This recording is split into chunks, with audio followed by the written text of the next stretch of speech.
Makita sa mga hulagway ang habagang duot sa miyembro sa Iglesia ni Cristo kon INC nga misalmot sa gitawag nga Transparency Rally sa Quirino Grandstand nga gisugda niadtong Domingo, Nobyembre 16. Unsa bagay ang nahitabo nganong naaghat ang Iglesia ni Cristo nga manawagan og transparency kun katin-awan. Kitang-kita ko na maraming proyekto para sa flood control ay palpak at gumuho. At yung iba, guni-guni lang.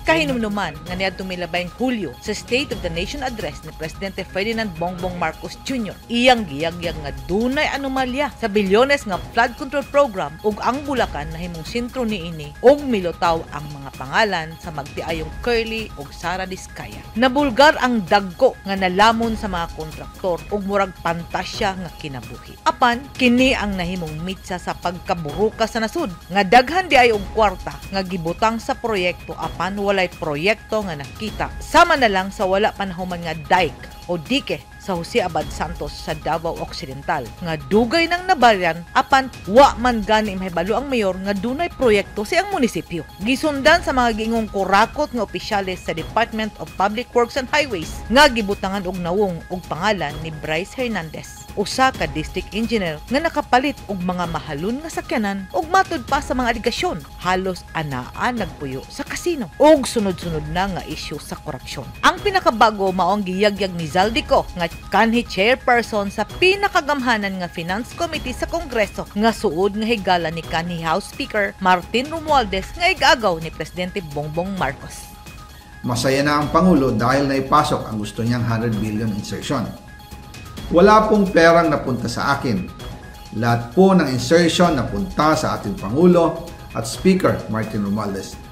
Ako lang at ang aking mga tao, sila Paul Estrada, Mark Tiksay, at ang aking mga security ang nag-deliver papunta sa bahay nila Pangulong Bongbong Marcos at Speaker Martin Romualdez sa North Forbes Park, South Forbes Park hanggang sa Malacañang.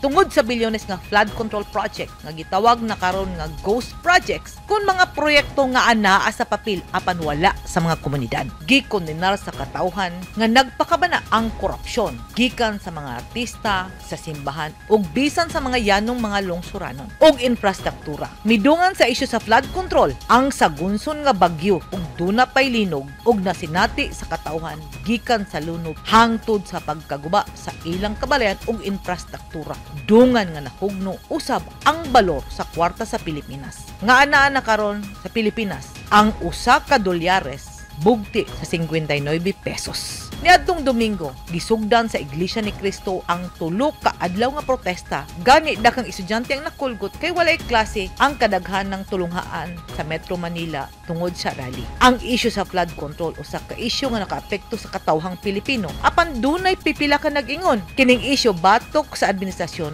dugay ng anay sa panudyanan sa nasud ang korupsyon nga dugay ng ugat sa gobyerno. Nakigdungan niadtong Domingo ang grupo sa maisog sa rally sa INC didto sa Liwasang Bonifacio apan pipila lang ang miduyog ikumpara sa numero sa misalmot nga miyembro sa Iglesia ni Cristo. Kung imong tan-awon ng INC, usa ka simbahan nga usa lang ang tingog nga gisunod, ang tingog sa ilang labaw nga si Eduardo Villanueva Manalo. Sumala sa ilang tigpamaba. Huwag nang pamarisan!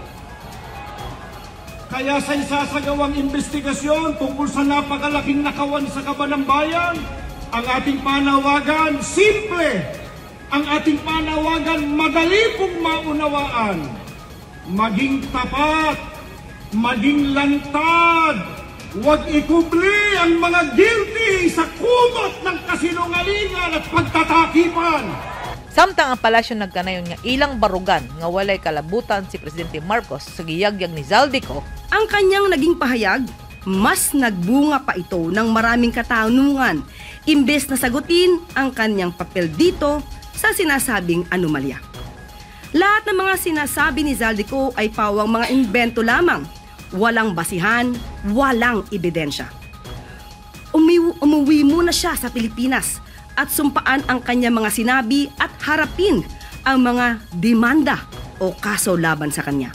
Dili na bag-o sa Pilipinas ang mga protesta maskin kinsa pay naglingkod nga presidente. Ang korupsyon nakaugat na. Sumala sa ka driver nga nagpailang si Charlie. dapat lang i-transparent para patas ang laban. Magsigis lang kuan sa 125 million o billion. Kaysa karon sa ilang trillion, asa man ilang trillion. Wala man. So ang ilang nga isip lumulupyo, residente sa Pilipinas o Pilipino, mahibaw ka ug asa paingon ang kwarta sa mga Oo, Pilipino. dapat lang yun. Kaya sa na natong hinago. Pero kung nairali, di ka ma-appeal. Ano? Kaya Ano man? namawiting din initan ka. Mo ba? Oo. Siyempre, hindi mo na, uy ka to, pandayan na siya. Dito na sa pikas, na. Yung ikuha na siya, i-monitor na siya sa iyang kuhan, sa iyang status. Matod pa niya, 30% ang dili kurakot sa mga naglingkod sa gobyerno. Buot pasabot, 70% sa mga anaa sa gobyerno nang ngawkaw sa kaban sa katawhan. Asa bagayod, paingon, kining mga lihok protesta. Kinsa may makabenepisyo. Usa lang ang klaro, ang korupsyon kabahin na sa sistema sa gobyerno. Apan sa Singapore, ang istrikto nga pagpadagan ni kanhi leader Lee Kuan Yew ang nahimong pundasyon sa ilang paglambo. Niadtong dekada 60, ang Singapore usa lang kagamay, kabus, ug gamay nga isla ug dunay problema sa walay pagpanarbaho sa mga residente. Daghan ang namuyo sa squatter, dunay tensyon sa matag tribo. Kaapan karon kini usa na ka global hub sa pinansya, logistic, teknolohiya ug pagdumala. Kini nga mga pagbago nahitabo tungod sa upat ka dagkong mga haligi. Usa, lig-on, limpyo ug episyente nga gobyerno. Giswelduhan og maayo ang mga opisyal aron malikayan ang pagpangurakot, ang pagkuha sa mga empleyado sa gobyerno nga nakabase sa ilang kwalifikasyon o ilang merito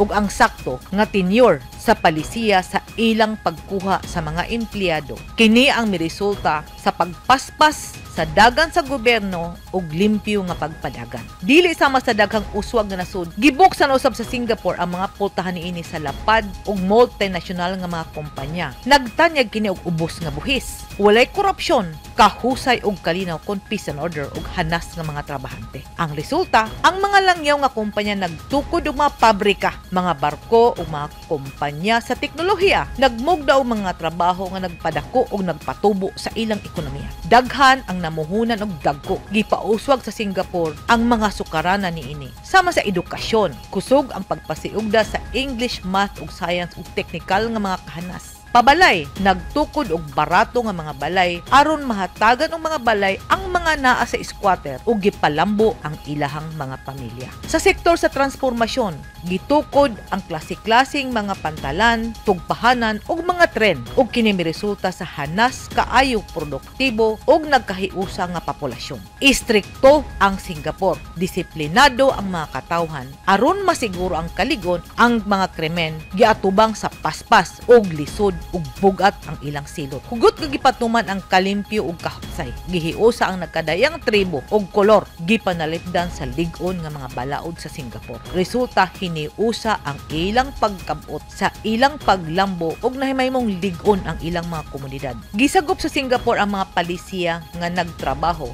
dili ang popular nga ideolohiya. Sumala ni Lee Kuan Yew, gihimo namo ang tanan, among gibuhat ang tanan kung unsa ang angayan nga dapat himuon aron makalihok ang tanan. Kini nagpasabot sa pagkopya sa maayong mga ideya gikan sa tibuok kalibutan. Pagplano sa hataas nga panahon o gipabiling lig-on ang politikal nga nakatutok sa kalambuan. Sa pamulitika karon sa Pilipinas, ana ba kini karon sa posisyon nga magbago? Andam na ba kita alang sa mga kabaguhan o naanad kita nga tunulan sa mga politiko matag eleksyon og naanad nga maningil og kalambuan pagkahuman og eleksyon og naanad usab kita nga itudlo ang mga kadaot ug mga guba nga sistema sa mga milabay nga administrasyon ug kini na ang atong giatubang sukad pa man niadtong panahon ni Mahoma. Edith Kaduay, News 10 Philippines. Stay safe.